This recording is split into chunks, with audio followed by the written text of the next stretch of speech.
안녕하세요. 류창원 세무사입니다. 예, 반갑습니다. 요즘 이제 경기가 어렵다 보니까 자영업 하시는 분들은 소상공인 대출이나 뭐 카드빚이나 이런 빚이 많으시고, 또 이제 부동산 투자하시는 분들은 이제 그 은행 대출 이런 것들이 굉장히 많죠. 그래서 요즘은 뭐 빚이 넘쳐나는 시기인데요. 그거와 관련해서 이제 부모나 어떤 자식의 빚을 대신 변제해 줄 경우, 뭐 부모의 빚을 자식이 변제해 주거나 아니면 자식의 빚을 부모가 변제해 주거나 할 때, 직접 돈을 줘서 그 변제할 수도 있고, 아니면은 이제 자녀에게 돈을 주고, 야 자녀야 그 돈으로 네가 변제해라 라고 할 수도 있고, 아니면 부모가 직접 변제해 줄 수도 있겠죠. 자녀를 거치냐 안 거치냐 뭐 이런 문제겠죠. 이럴 때 연대 납세 의무 관점에서 어느 게 낫냐 이제 이런 거죠. 그래서 한번 같이 살펴보도록 하겠습니다. 일단 이제 자식이 부모비 갚아주는 경우들은 이런 거겠죠. 부모님이 이제 요즘 경기가 안 좋다 보니까 부모님이 운영하는 뭐 식당이랄지 뭐 제조업이랄지 그런 그 소상공인 이신 분들이 그 받은 대출, 뭐 코로나로 인해서 받은 대출 등 아니면 카드론 등 이런 것들이 굉장히 많죠. 뭐 이런 것들을 자녀가 여유가 있다면 갚아줄 수도 있고, 그 다음에 이제 요즘 그 뉴스에 간혹 나오는 이제 뭐 박세리 선수나 김혜수 이런 연예인들 자녀들이 부모빚 갚아주는 경우들도 있죠. 이런 경우도 있을 수 있고, 이제 거꾸로 부모가 자식 갚아주는 경우도 많죠. 요즘 이제 그 취업도 잘 안 되고 하다 보니 이제 창업 같은 경우로 이제 그 방향을 틀어서 뭐 카페를 한다거나 뭐 아니면 푸드점 아니면 뭐 애견숍 등등등 뭐 여러 가지 이제 하는데, 그게 뭐 잘 되면 좋은데 또 이제 잘 안 돼서 그로 인해서 큰 빚을 지는 경우들이 있고, 또 이제 그 부동산 투자하면서 지는 빚들도 있겠죠. 그래서 이런 것들을 그 대신 갚아줄 때 이제 대신 갚아주면 사실은 그게 이제 증여입니다. 증여인데, 구체적으로 저희 이제 상증법에는 채무 면제 등에 따른 증여세라고 해서, 일단 증여자는 갚아주는 부모겠죠. 자식이 갚아주면 자식이고, 이제 어떤 채무를 갚아주는 일단 부모가 갚아준다고 가정하고요.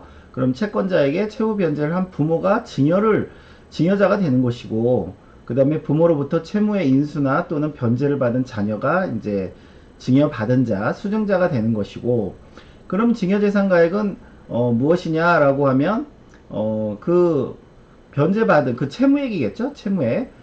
채무액이 그 증여자산 가액이고, 그 다음에 이제 연대납세 의무는 만약에 그 이런 채무 면제에 따라서 이제 그 수증자가 증여세를 만약에 이제 납부를 해야 되는데, 가뜩이나 이제 뭐 망해가지고 증여세조차도 납부할 능력이 안 된다 이거죠. 이럴 때 그 증여세 전부 또는 일부를 만약에 그 면제받는다라면, 그러면은 그거를 이제 증여자가 연대해서 납부하지는 않는다. 그 부모가 면제받은 증여세에 대해서 연대해서 납부하지는 않는다. 뭐 이런 내용인데요. 이제 사례를 들어서 보면 이런 거겠죠. 예를 들어서 창업 후에 아들이 그 실패를 해서 뭐 카드 대금이랑 은행 대출금이랑 해서 3억을 빚졌습니다. 3억을 빚져서 이거를 이제 부모가 이걸 해결해 주려고 합니다. 그러면 이제 두 가지 경우가 있을 수 있겠죠.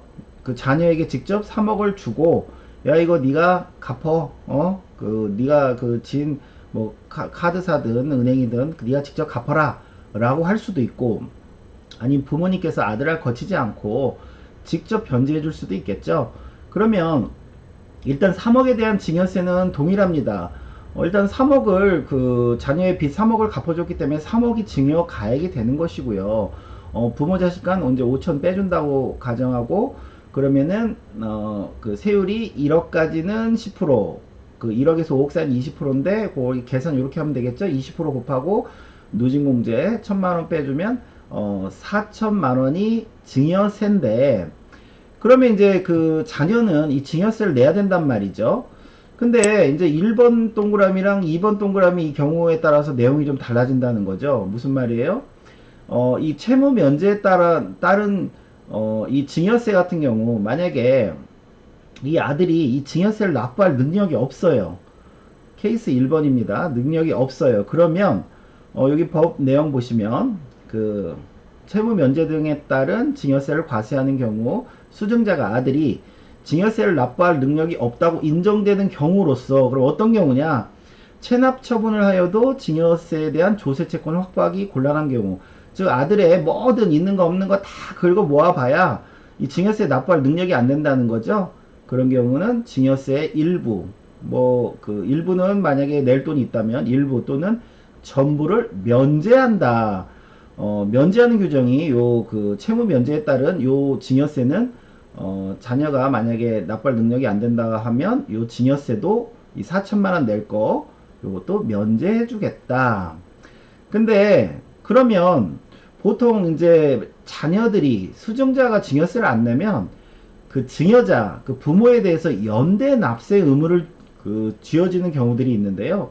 이 경우는 그 연대 납세 의무도 없습니다. 즉 증여세의 전부 일부를 면제받은 때에는 증여자는 면제받은 증여세에 대하여 그 증여자 부모죠. 납부할 의무를 지지 않는다. 근데 만약에 이거를 이 3억을 빚을 갚는 거를 자녀한테 직접 이제 뭐 계좌이체해서 야 네가 다 갚아라 라고 하면요, 이 증여세 자녀가 이제 그 내야 할 증여세에 대해서는 납세 의무가 있는 것이고요. 근데 이제 납세 의무는 있지만 자녀가 지금 갚을 능력이 없잖아요. 그러면 이거는 부모가 대신해서 납부해야 됩니다. 이게 연대납세 의무겠죠.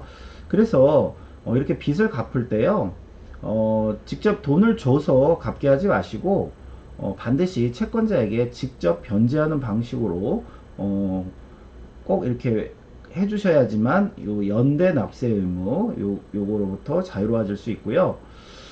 그 다음에 이제 저희가 그럼 보통 증여 같은 경우는 연대 납세 의무가 있는데 연대 납세 의무가 없는 증여 유형들이 있습니다. 대표적인 거 요 5가지. 요게 이제 다 특수관계자 간에 자주 발생하는 유형입니다. 부모 자식 간에 뭐 부동산을 고가나 저가로 서로 양도할 때 이익 증여 보는 규정 있죠. 그 다음에 지금 이제 저희가 살펴본 채무 면제에 따른 증여 규정도 있고, 그 다음에 부동산 무상 사용에 따른 이익의 증여.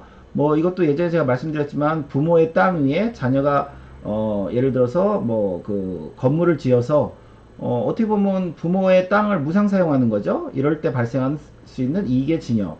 아니면 금전 무상 대출에 따른 이익의 증여. 마찬가지로 부모가 자식한테 돈을 빌려주는 거죠. 그 빌려주는데 적정 이자율 4.6%랑 책정한 이자율 차액이 1,000만 원이 초과할 때, 그럴 때 이제 또 이익으로 보는 규정이 있죠. 그런 경우. 또 재산 취득 자금의 증여 추정. 자녀가 부동산 취득했는데 자녀의 그 자금 출처나 소득 재산 현황으로 봤을 때는 취득하기 어려운 금액이다 이거죠. 이럴 때는 소명 못하면 재산 취득 자금에 대해서 증여로 또 과세를 하죠.